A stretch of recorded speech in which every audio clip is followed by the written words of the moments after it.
Nuestro bello mundo, a pesar del sufrimiento y la maldad existente, atestiguan de un Dios de amor. Por ello, el niño al lado del travieso perrillo, la mariposa en su inocente vuelo, el color del atardecer, la avecilla al cantar y la lluvia al caer, nos muestran que el propósito de Dios al crear el mundo fue la felicidad perfecta de sus criaturas. Previendo Dios que el pecado causaría separación entre Él y sus hijos, diseñó el plan de la redención, una maravillosa enciclopedia de amor. Este magno plan es para el ser humano sinónimo de esperanza y luz, pues en él están contenidas la justicia y la misericordia. Mirando más de cerca este amor infinito en su palabra, encontramos que desde el mismo momento que la pareja cayó en el Edén, Él proveyó el plan de la redención. Y es a través del santuario donde se muestra más claramente esta verdad que desde tanto tiempo ha sido oscurecida por predicadores modernos, pero por la gracia de Dios hoy la tenemos a nuestro alcance a través de este material audiovisual. Cuando Dios se le presentó a Moisés en la zarza de fuego, le dijo: «Quítate el calzado, porque el lugar donde estás santo es». Al igual que Moisés, hoy el Señor nos habla de la misma manera. La humildad y la reverencia deben caracterizar el comportamiento a todos los que se acercan a Dios. En el nombre de Jesús podemos acercarnos a Él con confianza, pero no debemos hacerlo con la osadía de la presunción, como si el Señor tuviese al mismo nivel que nosotros. Algunos se dirigen al Dios grande, santo y todopoderoso, que habita en luz inaccesible, como si se dirigieran a un igual o inferior.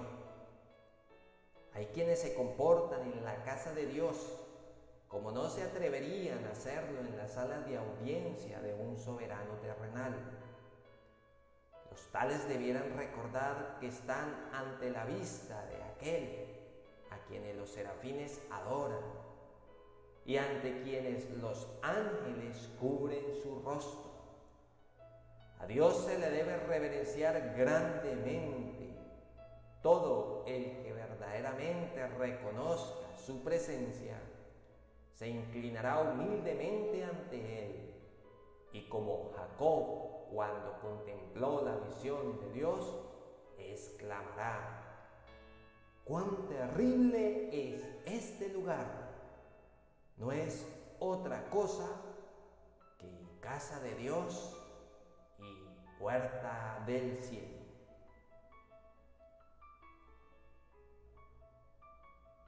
Esta es la actitud que debemos tener al entrar ante tan maravilloso tema, el santuario.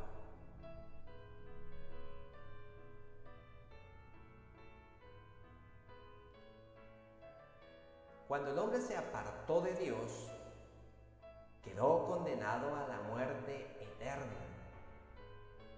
Su naturaleza tenía tendencia al mal, era débil, hacía obras erradas. Dios le había dicho en el Edén que si pecaba, moriría. ¿Sucedió eso inmediatamente? ¿Quién murió en su lugar? Vamos a ver qué dice la Escritura. «Y Jehová Dios hizo para el hombre y su mujer túnicas de pieles y los vistió. 2 corderos murieron en lugar del hombre. Adán y Eva recibieron pieles para vestirse. Fueron su sustituto, un símbolo del Salvador venidero. Dios, en su infinita y eterna sabiduría, ya conocía el desastre que causaría el hombre en su caída y proveyó un camino de escape, pues el apóstol Pedro lo declara así: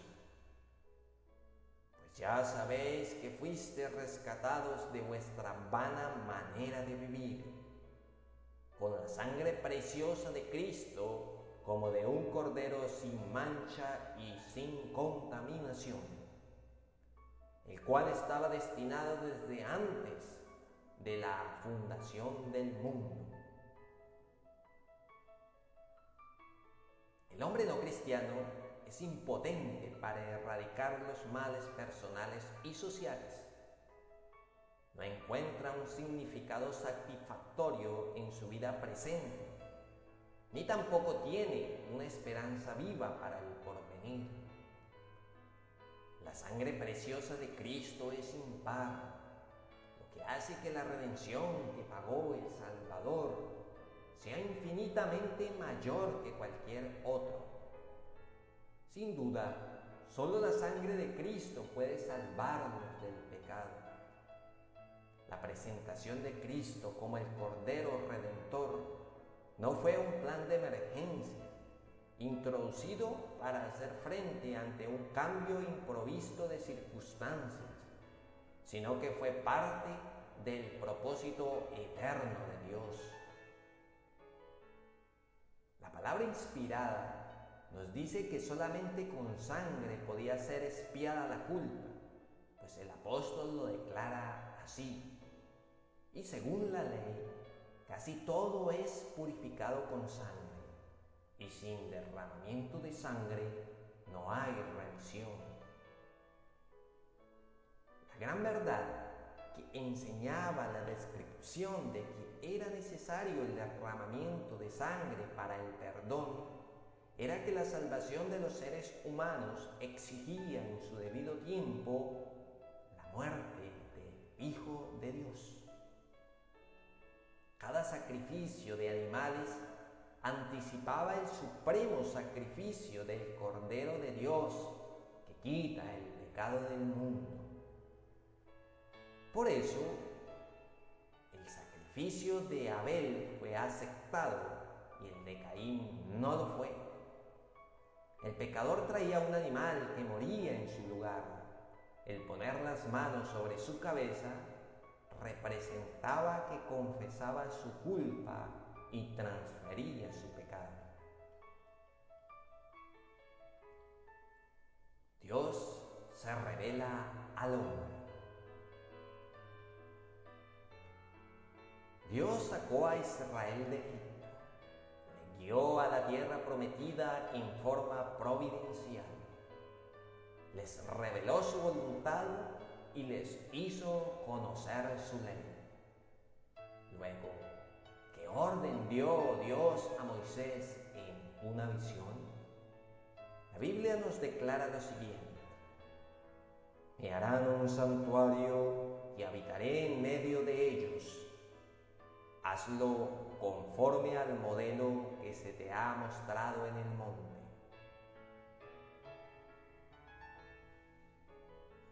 Se necesitó alrededor de medio año para construir el tabernáculo.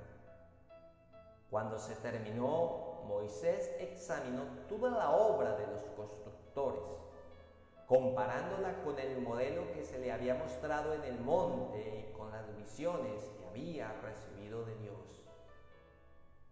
Las medidas aproximadas que tenía el atrio eran las siguientes: de largo 100 codos, sobre 20 columnas de bronce; de ancho 50 codos, sobre 10 columnas de bronce; de alto 5 codos, nadie podía mirar por encima.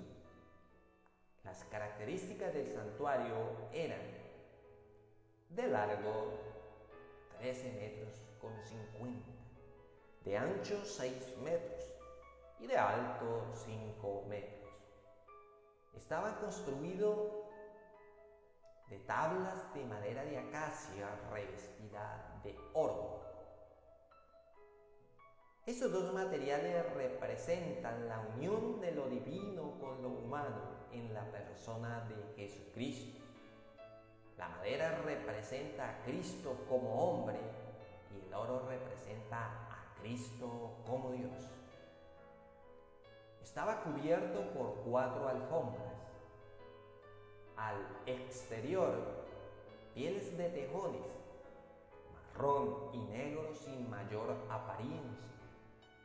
Representaba a Cristo con su humanidad.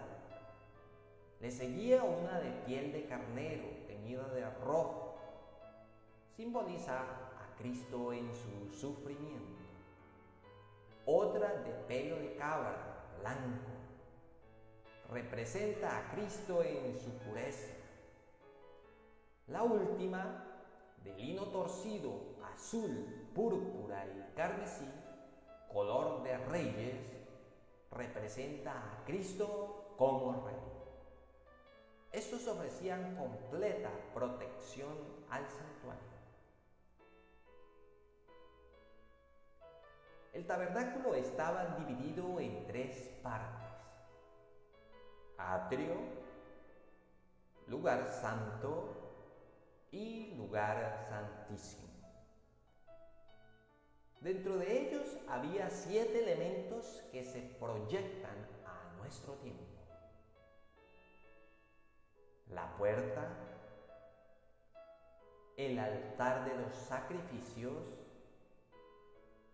el lavatorio de bronce, el candelero de 7 brazos, la mesa de los panes, el altar del incienso y el arca del pacto. Miraremos a continuación cada uno de ellos y su significado.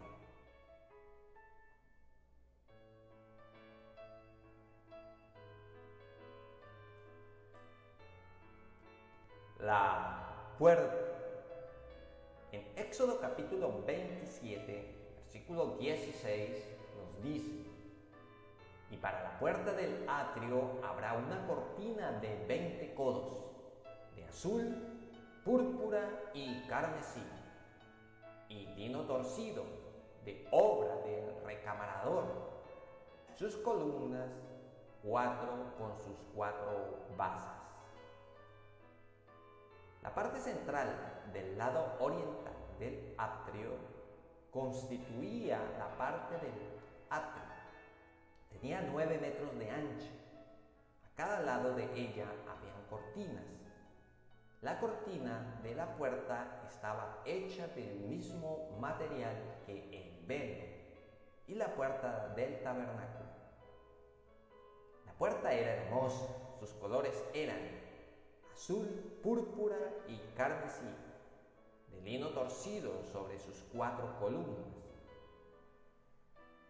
¿A quién representa la puerta?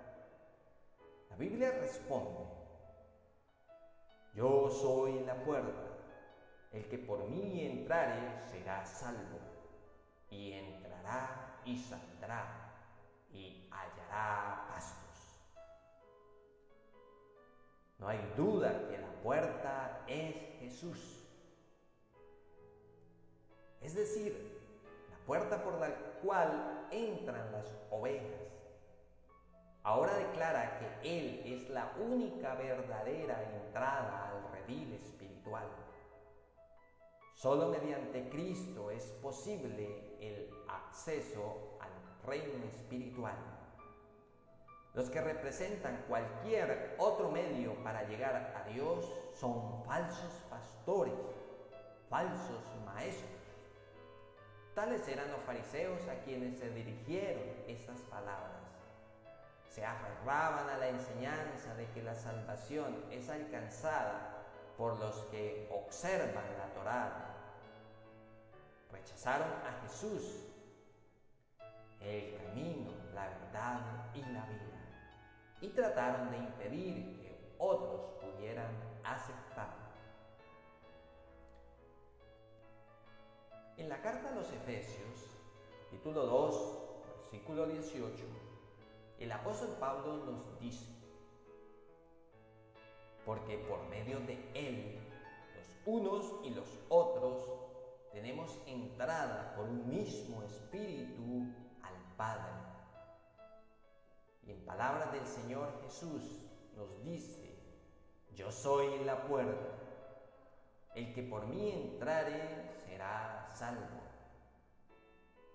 La verdadera meta de toda religión es encontrar el camino al Padre.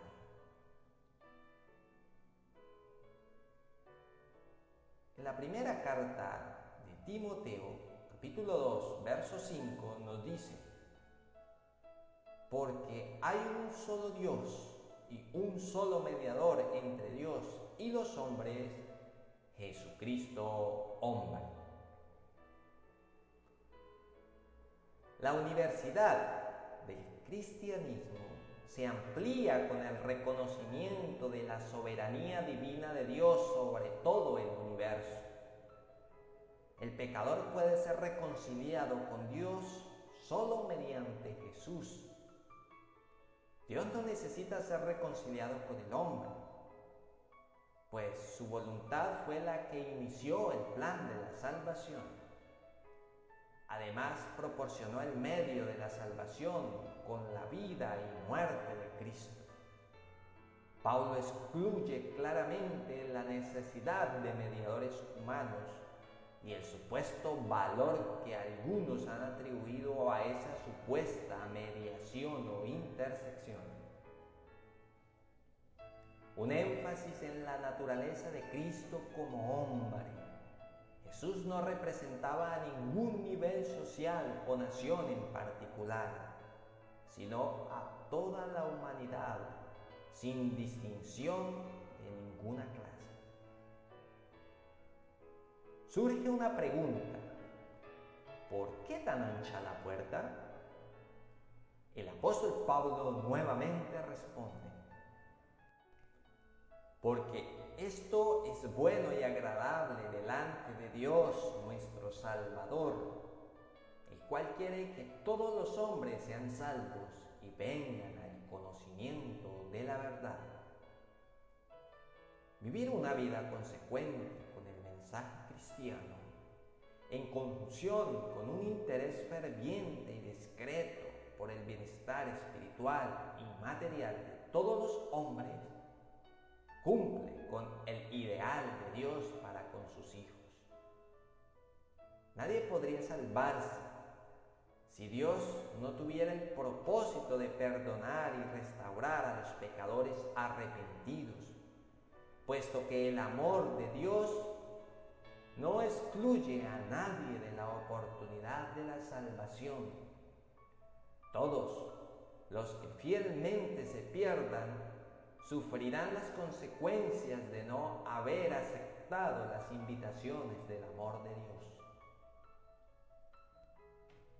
El conocimiento que nace de una experiencia personal referente a Dios y su voluntad, que induce a la salvación y que es revelado por la Biblia, esto comprende más que un simple conocimiento intelectual.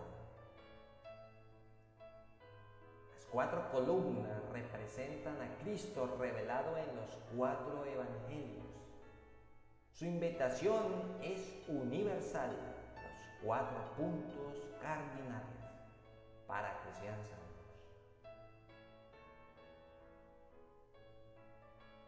En segundo lugar, tenemos el altar de los sacrificios. La Biblia dice en el libro de Éxodo, capítulo 27, 1 al 8. Harás también un altar de madera de acacia, 5 codos de longitud y de 5 codos de anchura. Será cuadrado el altar y su altura de 3 codos. Y le harás cuernos en sus 4 esquinas. Los cuernos serán parte del mismo y lo cubrirás de bronce. Y le harás un enrejado de bronce de obra de rejilla, y sobre la rejilla harás 4 anillos de bronce a sus 4 esquinas. Harás también varas para el altar, varas de madera de acacia, las cuales cubrirás de bronce. Lo harás hueco de tablas de la madera que te fue mostrado en el monte, así lo harás. El altar del holocausto, con su sangre derramada, representa la gran verdad evangélica de la expiación del pecado por medio del sacrificio vicario de Cristo.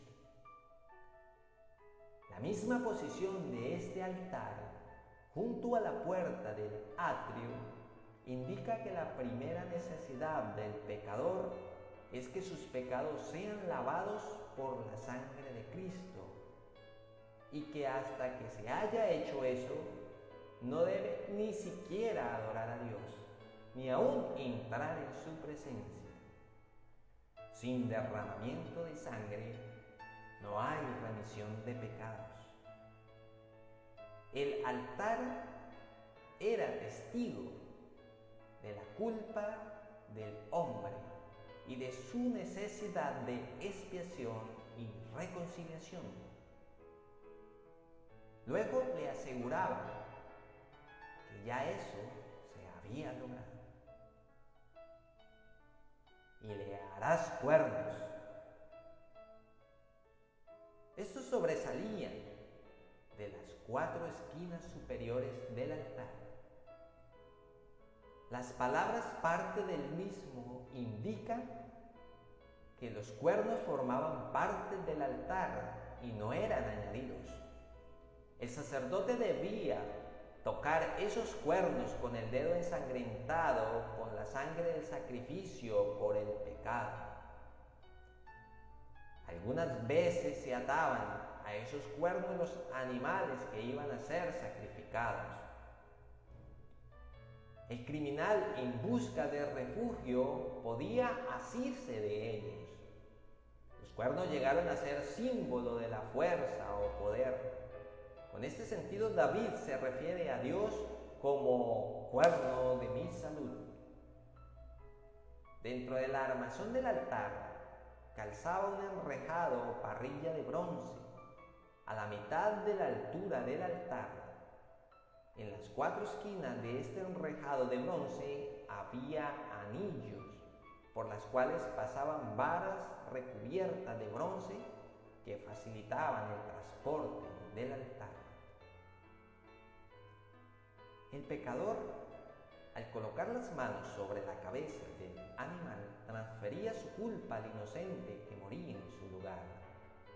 El altar sin duda alguna simbolizaba el lugar donde Jesús iba a ser crucificado, es decir, el Calvario.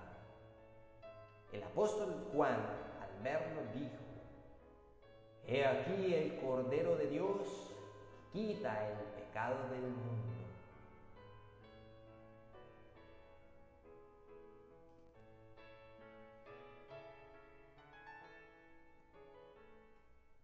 Qué privilegio ser el primer heraldo de Jesús, de aquel de quien dieron testimonio todos los profetas de la antigüedad como el verdadero sacrificio. ¿Cuál de los profetas no se hubiera conmovido ante ese privilegio? No es de extrañarse que más tarde Jesús hablara de Juan como del profeta mayor que hubo en Israel.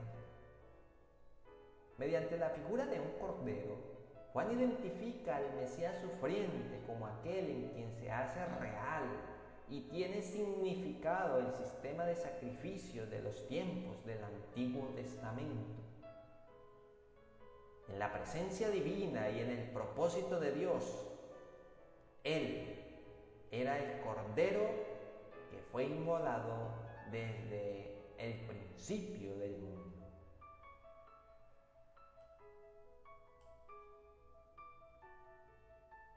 Solo en virtud de que el Cordero de Dios no tenía pecado, Él podía quitar nuestros pecados. Debido a que la carga del pecado era demasiado pesada para que la lleváramos nosotros, Jesús vino para levantar la carga de nuestras vidas destrozadas.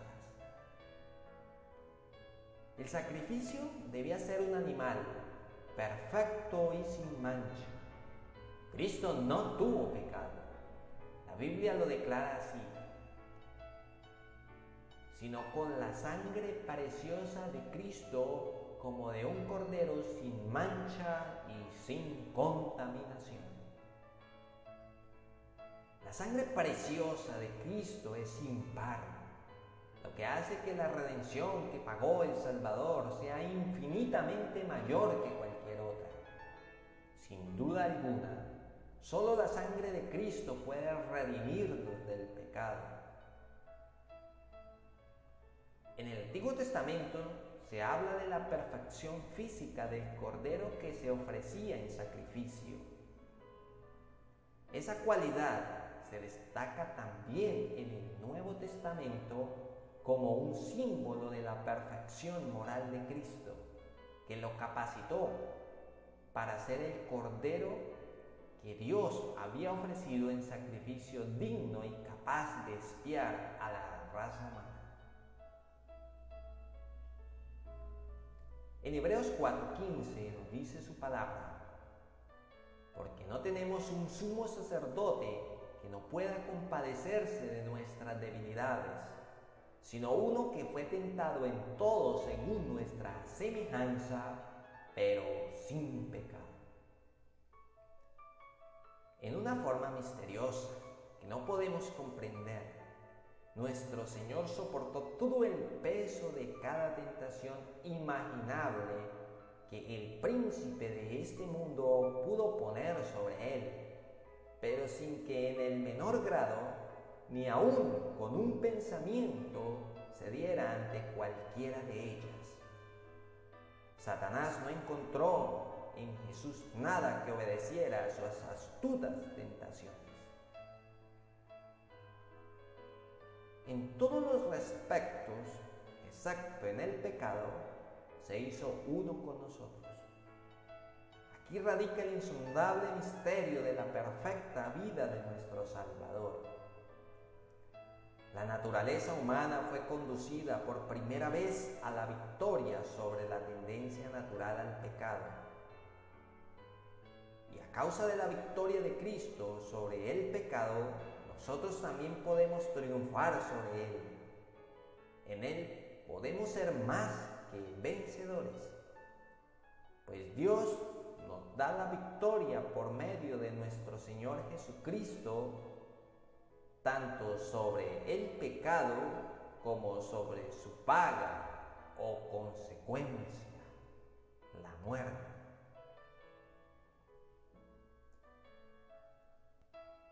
En tercer lugar, tenemos la fuente. La Biblia nos dice lo siguiente: harás también una fuente de bronce, con su base de bronce para lavar, y la colocarás entre el tabernáculo de reunión y el altar, y pondrás en ella agua, y de ella se lavarán Aarón y sus hijos las manos y los pies, cuando entren en el tabernáculo de reunión. Se lavarán con agua para que no mueran. Y cuando se acerquen al altar para ministrar, para quemar la ofrenda encendida para Jehová, se lavarán las manos y los pies para que no mueran. Y lo tendrán por estatuto perpetuo él y su descendencia por sus generaciones.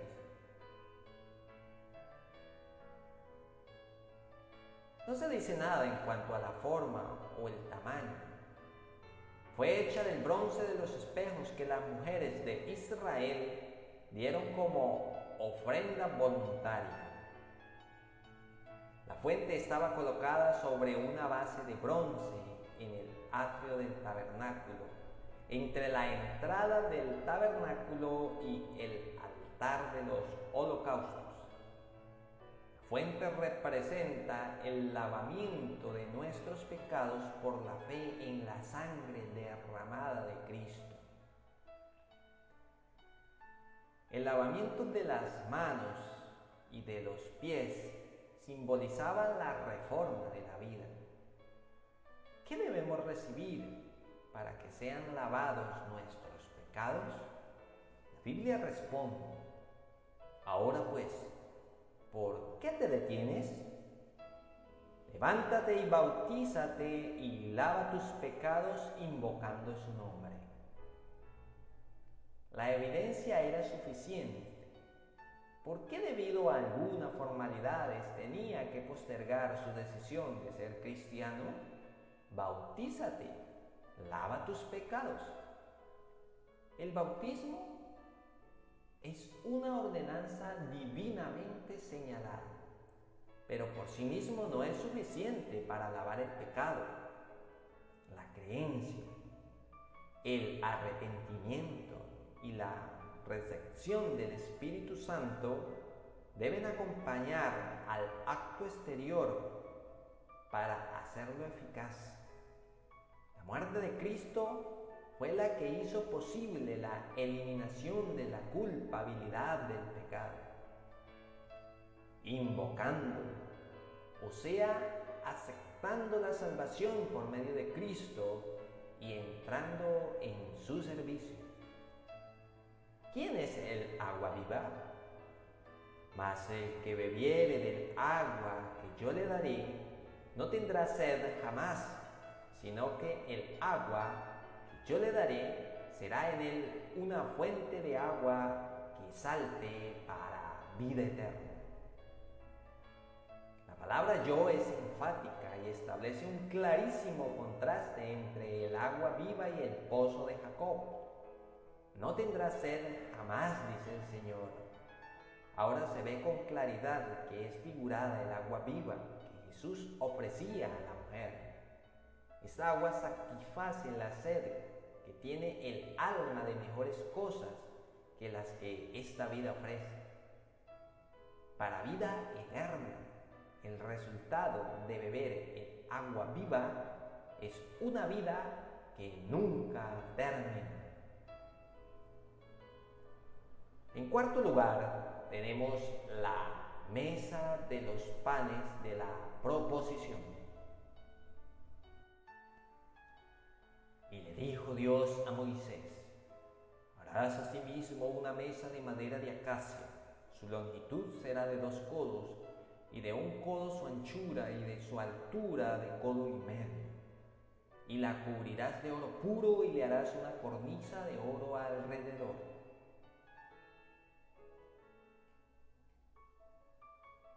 Le harás también una moldura alrededor de 1 palmo menor de anchura, y harás a la moldura una cornisa de oro alrededor.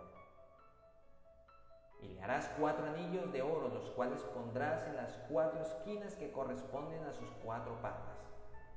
Los anillos estarán debajo de la moldura para lugares de las varas para llevar la mesa. Harás las varas de madera de acacia, las cubrirás de oro, y con ellas será llevada la mesa. Harás también sus platos, sus cucharas, sus cubiertos y sus tazones, con que se libará. De oro fino la harás, y pondrás sobre la mesa el pan de la proposición delante de mí continuamente. Dejando el lugar santísimo, Moisés se dedica ahora a la descripción de los muebles del lugar santo. El primer mueble mencionado es la mesa del pan de la proposición, o pan de la presencia, literalmente. El pan de la presentación, es decir, el pan presentado a Dios.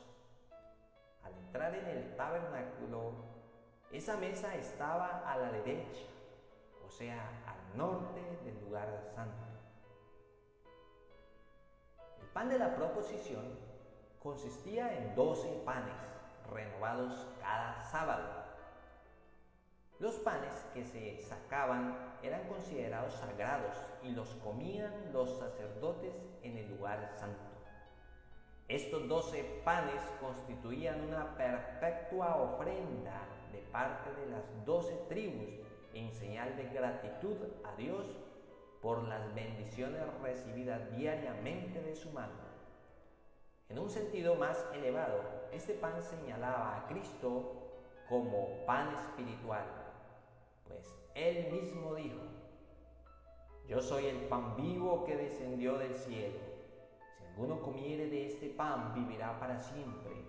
Y el pan que yo daré es mi carne, la cual, al tomar sobre sí la humanidad, el Hijo de Dios pudo dar su carne, es decir, morir, y de esa manera hacer que su perfecta humanidad estuviera al alcance de los que participan de Él por la fe. Cristo desea también alimentarnos con su palabra, pues dijo: No solo de pan vivirá el hombre, sino de toda palabra que sale de la boca de Dios. El hombre es más que un animal. Sus más urgentes necesidades no son físicas ni materiales. Jesús afirmó: Mi reino no es de este mundo. Y Él mismo dijo: Mi comida es que se haga la voluntad del que me envió. El profeta Jeremías habló de hallar y comer las palabras de Dios, y dice que ellas se transformaron en gozo y alegría de corazón. Job declaró: Guardaré las palabras de su boca más que mi comida. Jesús, el Verbo viviente, era el pan vivo que descendió del cielo. El autor de la carta a los Hebreos habla de gustar de la buena palabra de Dios. Pedro se refirió a la leche espiritual no adulterada, que permite el crecimiento del cristiano. Además, es de vital importancia prestar atención a toda palabra de Dios. El hombre no tiene la libertad de elegir de la palabra de Dios aquellas porciones que le agradan y rechazar otras. Dios ha proporcionado una dieta espiritual equilibrada para sus hijos terrenales, y quienes solo comen lo que les place no pueden esperar disfrutar de una experiencia cristiana saludable ni llegar a la madurez cristiana. Pues aún los mandamientos muy pequeños son indispensables para el que quiera entrar en el reino de los cielos. Jesús no solamente quiere alimentarnos con su palabra, sino que quiere también acompañarnos a gustar de ella. Pues el profeta Juan nos dice: He aquí yo estoy a la puerta y llamo. Si alguno oye mi voz y abre la puerta, entraré a él y cenaré con él y él conmigo. Cristo se ha detenido junto a la puerta y allí permanece. Nunca se cansa de ofrecer su bendita presencia a todos los que quieran recibirlo. No es la puerta de la oportunidad, ni la puerta de la salvación. Esas puertas las abre y las cierra únicamente Dios. Pero esa puerta está bajo el control individual y cada uno puede abrirla o cerrarla según su voluntad.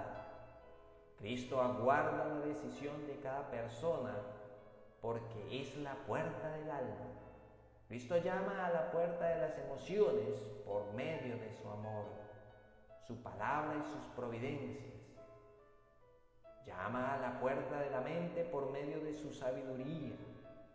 Llama a la puerta de la conciencia por medio de su autoridad. Llama a la puerta de las esperanzas humanas por medio de sus infalibles promesas. También puede considerarse que este pasaje se refiere a Cristo, que está a la puerta de la vida humana y en verdad de la historia humana, listo para entrar y bendecir con su presencia a su pueblo que le espera. Pocos actos revelan mayor amistad y compañerismo que el compartir juntos los alimentos. Cristo promete compartir nuestras experiencias y nos invita a participar de las suyas.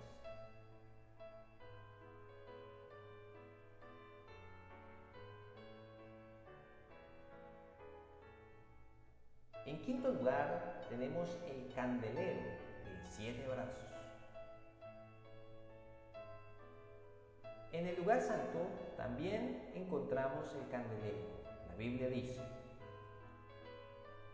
harás además un candelero de oro puro, labrado a martillo se hará el candelero, su pie, su caña, sus copas, sus manzanas y sus flores serán de lo mismo.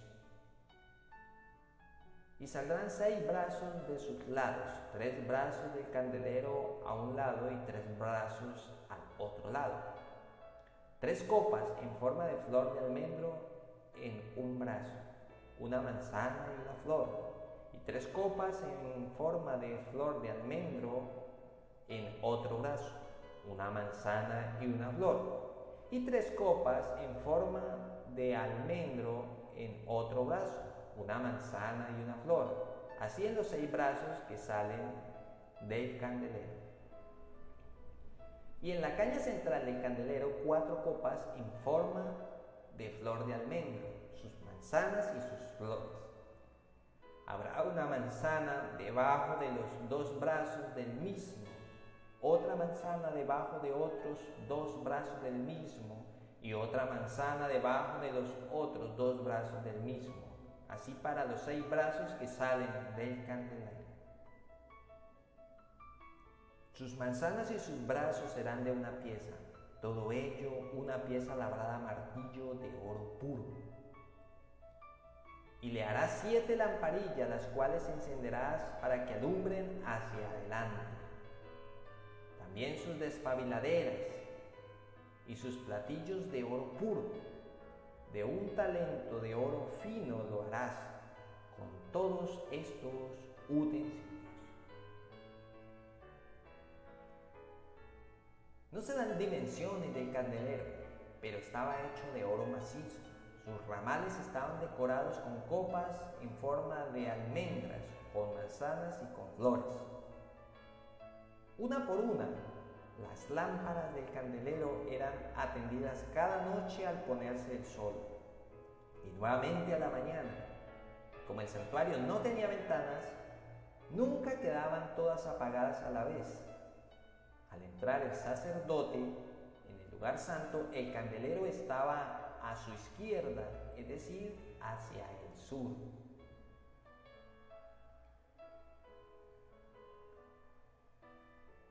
En cierto sentido, el candelero representaba al pueblo de Dios como la luz moral y espiritual del mundo en forma individual y como iglesia. Representaba también el poder del Espíritu Santo para alumbrar la iglesia.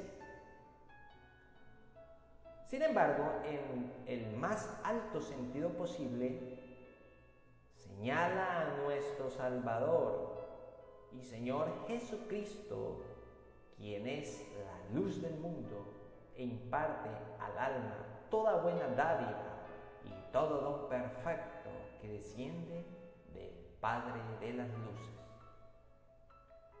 En San Juan 4:12 dice: otra vez Jesús les habló diciendo: yo soy la luz del mundo, el que me sigue no andará en tinieblas, sino que tendrá la luz de la vida. Así como la afirmación de Jesús acerca del agua viva a la que se refería, así también su afirmación en la que se declaraba como la luz del mundo.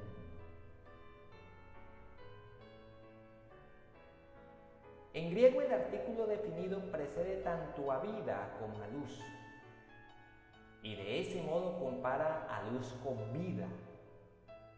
Durante mucho tiempo las tinieblas espirituales habían envuelto a las almas de los hombres, pero la luz verdadera de la vida divina y de la perfección divina ahora resplandece para iluminar el sendero de cada hombre. La luz del cielo no solo brilla a través de Cristo, pues Él es la luz. Juan cita esta afirmación de Jesús vez tras vez. La luz siempre ha sido un símbolo de la presencia divina. Dios inundó el mundo de luz en el primer acto de la creación. Así también cuando Dios emprende la obra de volver a crear su imagen en las almas de los hombres, primero ilumina sus corazones y sus mentes con la luz y del amor divino. Contigo, dice el salmista, está el manantial de vida. En tu luz veremos la luz. Esta frase puede interpretarse como la luz que es vida o que da vida o que tiene su fuente en la vida. Jesús no solo es la luz, también es la vida. El que lo recibe, recibe la vida. El que tiene al Hijo, tiene la vida. En Jesús hay vida original que no proviene ni deriva de otra. Vino a esta tierra para que los hombres tengan vida y para que la tengan en abundancia. Dios nos ha dado vida eterna y esa vida está en su Hijo.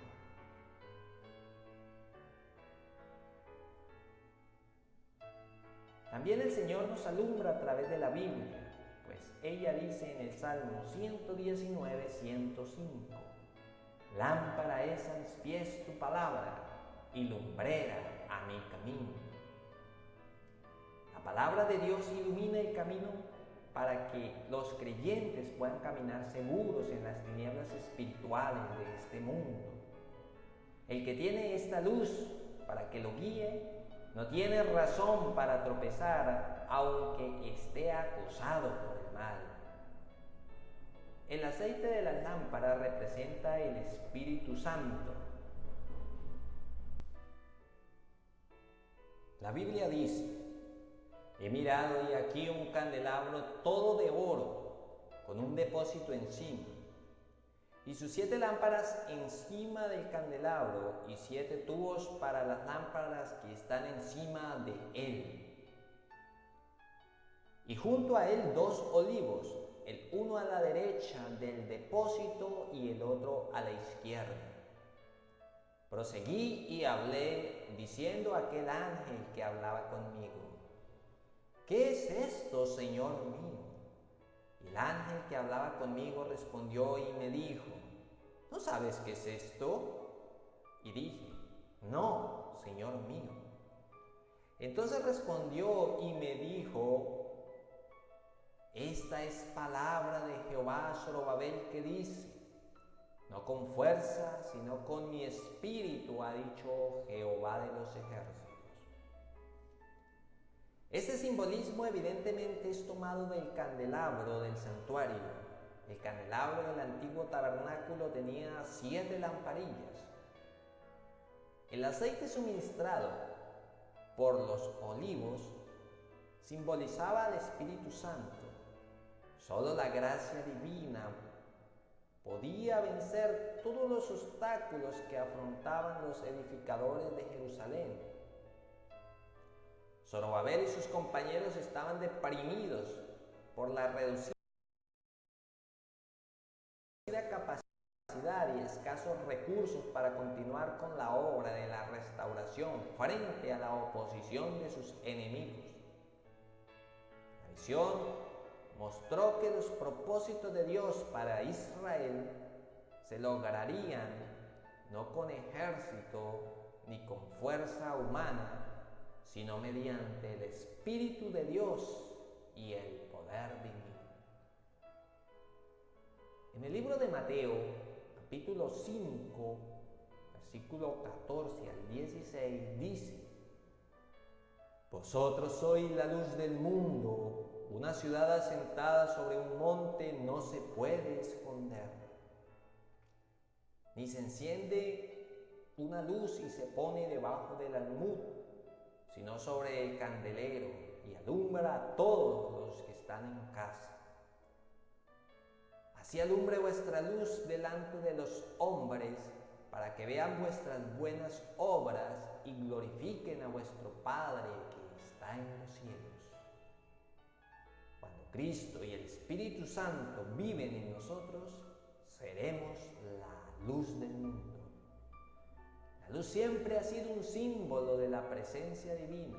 Juan dijo que Jesús era la luz de los hombres que brillaban en las tinieblas de este mundo. Hacia el fin de su ministerio, Jesús se llamó a sí mismo la luz del mundo. Si un cristiano es fiel a su misión, una vez que ha aceptado a Jesús como la luz del mundo, se convierte en reflector de esa luz. En las profecías mesiánicas, Jesús aparece como gran luz y como el sol de justicia. Cuando la verdadera luz ilumina a los hombres, se los exhorta a levantarse y resplandecer. Se representa a los que aman y sirven al Señor como si fueran el sol, tanto aquí como en el más allá. Era aún de mañana cuando Cristo habló y el sol ascendía hacia el cenit. Así también los 12, como todos los futuros ciudadanos del reino, habían de permitir que su luz iluminara el mundo, disipando las tinieblas del pecado y de la ignorancia acerca de la voluntad y los caminos de Dios. Todos los miembros de una familia pueden aprovechar la luz si se la coloca en su debido lugar, en el candelero. Del mismo modo, Dios desea que toda la familia humana se beneficie con la luz de la verdad que Dios había confiado a los descendientes de Abraham. La luz de la verdad proviene del cielo, pero cuando ilumina nuestras vidas se convierte en nuestra luz. Los 12, tan recientemente designados, fueron los primeros portaluces cristianos. La eficacia con que los discípulos llegaron a reflejar la luz de la verdad y el amor de Dios se hizo evidente aún para sus más acerbos enemigos, quienes reconocían que habían estado con Jesús. Jesús era quien había diseminado la luz del cielo por el mundo. Él encendió una luz en el corazón de los hombres que nunca se habría de extinguir. La lámpara se aprecia por la claridad y la intensidad de la luz que brinda. El aceite de la lámpara colocada sobre el candelero no es necesariamente visible para quienes están en la habitación, pero el hecho de que la lámpara da luz demuestra que hay aceite en la lámpara. De igual manera es aquel que es nacido de Dios. Satanás siempre ha procurado dar una falsa impresión del Padre.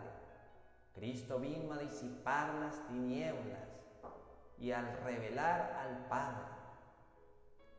Cristo encomendó esa misma obra a sus discípulos. La luz brilla no tanto para que los hombres vean la luz, sino para que gracias a esa luz puedan ver otras cosas.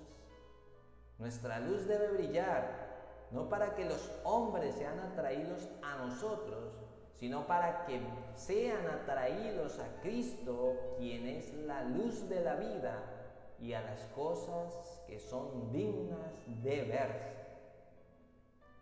Los 7 brazos representan la iglesia por medio del cual Cristo ilumina al mundo. Los nombres de esta son un símbolo de la iglesia en diferentes periodos de la era cristiana. El número 7 indica algo completo y significa que los mensajes se extienden hasta el fin del tiempo, mientras que los símbolos usados revelan la condición de la iglesia en diferentes periodos de la historia. Se habla de Cristo como caminando en medio de los candeleros de oro. Así se simboliza su relación con su iglesia. Está en constante comunicación con su pueblo, conoce su real condición, observa su orden, su piedad, su devoción. Aunque es el sumo sacerdote y mediador en el santuario celestial, se le presenta como caminando de aquí para allá en medio de sus iglesias en la tierra. Con incansable desvelo y constante vigilancia, observa para ver si la luz de alguno de sus centinelas arde débilmente o se apaga. Si el candelero fuera dejado al mero cuidado humano, la vacilante llama languidecería y moriría.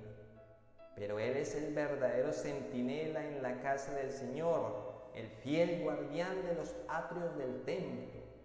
Su cuidado constante y su gracia sostenedora son la fuente de la vida y la luz. Cristo fue presentado como sosteniendo las 7 estrellas en su mano derecha. Esto nos asegura que ninguna iglesia que sea fiel a su cometido necesita temer la destrucción, porque ninguna estrella que tiene la protección del Omnipotente puede ser arrancada de la mano de Cristo.